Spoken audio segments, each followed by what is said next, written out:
Okay.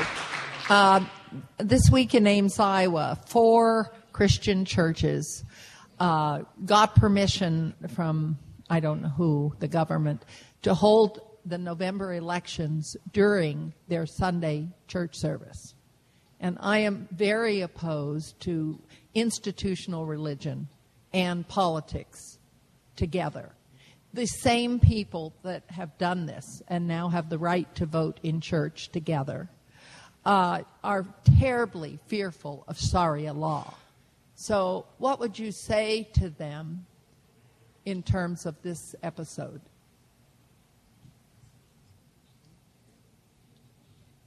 Is it the question? Can you repeat the question? Can you repeat the last part, please? Can you repeat the last part? I know family law, Sharia law. How would Sharia law react to having people vote in the mosque? A national secular election in a holy service. How would Sharia law handle that? Okay, the other thing that's about the Islam, that we do not believe in the separation between the state and the religion. We believe Islam is a way of life. It's a way of life. You know what?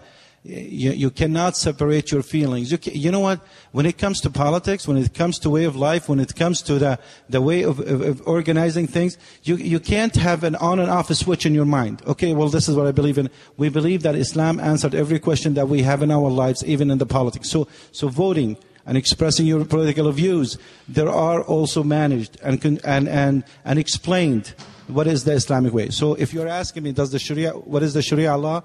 Now, I don't know about, if I have 30 seconds, the Sharia law that we all talk about. What is the Sharia law?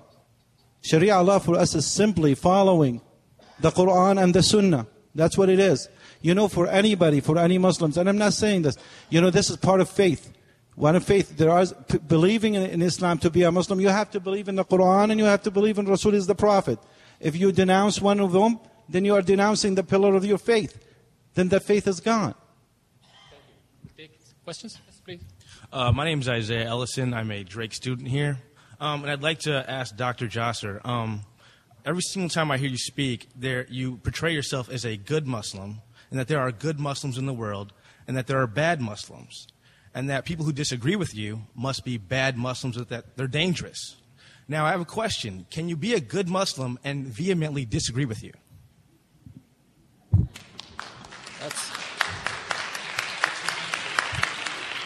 That's a great question, and I don't know which filter you're listening to my words through, but I never said such a thing. I said actually... I was just listening to you right here, so okay. In this particular time. Great, and the rest of the audience was too, so I'd love to take a poll on whether I said that I said that there's a slippery slope towards terrorism, which is political Islam, and that is a contributor towards the radicalization. Now, I've also said that I've never met a Muslim who believes in terrorism, that the issue is not about violence, the issue is not about acts of criminality. The issue is about an ideology, about the role of religious law in government, and whether our state should be based in a law based in reason, or whether it should be based in Sharia law, which is exegesis about whether the clerics who are qualified to decide what is religious law should therefore decide what is and what is not. Because in between the words of what you heard Mr. Amro say is that basically free speech goes out the window because you have to be qualified and endorsed by the tribe to be allowed to speak and have an opinion. Now, I've not said good versus... This is about a debate. And actually, that's what our organization is all about, is engaging Islamists, people that endorse the Brotherhood's ideas, like the Islamic Society of North America and others, and teach them that imams out of Al-Azhar say things that I think are an anathema to American society. And if I believe that they're an anathema to this country, that doesn't mean that they shouldn't have the right to say it. I've defended mosques being built in Wisconsin, in Tennessee, all over the country, because I think it would be wrong to prevent that from happening, even though I think the imams there I disagree with. So if that's what you understood, it's not good versus bad. They're all good people, but they carry ideas that I think are a security risk when it comes to ideology. It's when Brother Majdi disagreed with you, you called him an elitist, and when the professor disagreed, you called him morally corrupt. Excuse me, can I also make some points on that with Dr. Jasser's conversation and that question? truly education helps a lot. And I am a physician, and I thought I was educated, but when I went to business school, I found out I was uneducated. There's a lot more I learned over there that I didn't know in medicine. One of the things I learned was dialogue. Debate is bad. Somebody has to win. Dialogue is great. It brings people together. It respects everybody's opinion, and you don't confront each other for every little thing. You have to respect. Somebody may not agree with you, which may be his opinion. But we just cannot debate and fight. And when Dr. Jasser mentioned that, I thought that was a little different from what I understand as tolerance, which is what Islam tells me. If somebody sitting next to me is wearing a swimsuit and I'm not, and I'm all covered up, I have to be tolerant of that and respect that. Thank you very much.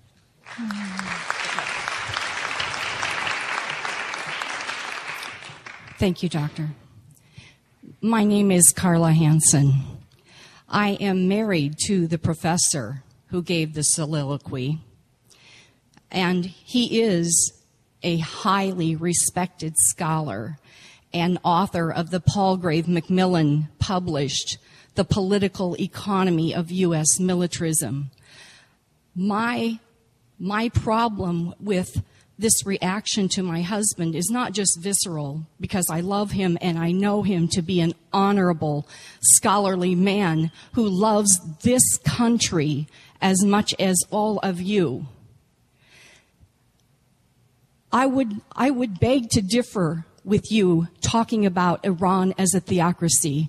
On September 21st, less than 2 weeks ago, I was in New York City on my knees in front of the president of Iran, begging forgiveness for the U.S. imperialist policies and sanctions. Thank you.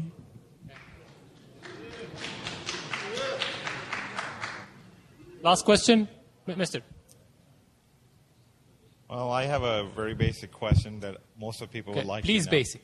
Yes, very basic. It's not going to be long at all. I know there's a little bit of well, anyways, I've been here for 20 years living in Des Moines. I'm originally from Pakistan. My name is Hamad. And out of 20 years, I've spent 8 great years at this great university. I love Drake. But my question is, from the panel, Dr. Jasser, is that your name? Okay, yes. Yeah, you mentioned a little bit about about moderate Muslims and fundamental. It's a kind of this subject is people don't want to talk about it, but I've lived here and where I work, people refer to you as a moderate Muslim. I would like to know what is your definition of what is a moderate Muslim and what would you think of it as a radical Muslim? So that way we can portray to the society for the rest of the people that if we are a good Muslim, we're not radical, we're moderate. So Thank you. Thank you. That's a fair question. I appreciate that. And actually, I'll tell you, when I'm asked that, I'll say that I don't like the term moderate, because moderate to an American means who's violent and nonviolent. And that's not what this story is about. Again, every Muslim I've known is nonviolent and doesn't believe in doing this. And one of the concepts I have problems with is that when we say we follow the laws of the land, sure we do. But the issue is if you say that there should be different laws if you're a majority, that's telling our kids that we're living a hypocrisy. Either we endorse this country and we live in it and we believe in this, even if Muslims are 99%, or we don't believe in the Constitution. We should be open about what we think should be the law of the land. So to me, I don't use the term moderate, I use the term reformist, or those that believe in this type of law governing society being better than Islamic law. And I do believe that I would hope that the scholars would come up and teach me what it is about true teachers. True teachers address the ideas and say that, Zuhdi, according to passage chapter 9, verse so-and-so, what you say is wrong because it says al-amr bil-ma'ruf wa nahy munkar. So I've had imams tell me that, which is a passage that says to enjoin what is good and forbid what is evil. That's one of the passages used by theocrats to say we should have Islamic law. That is an engagement of ideas. And I think that ultimately change is what we want. I want to see change happen through reform and modernization. And to me, that's the type of Muslim that I think will prevent the future awlakis of the world, is by creating a new school of thought for Sharia, not based in the 13th century, which is where the last school of thought was ever created, but one based in the 21st century as a new madhab. That's, to me, moderation. Unfortunately, as I said from the very beginning, the epicenter of too much of our discussion in the media and all of so many different debates is focused on this area from Afghanistan to Saudi Arabia, neglecting that is mandated in the Constitution of Morocco.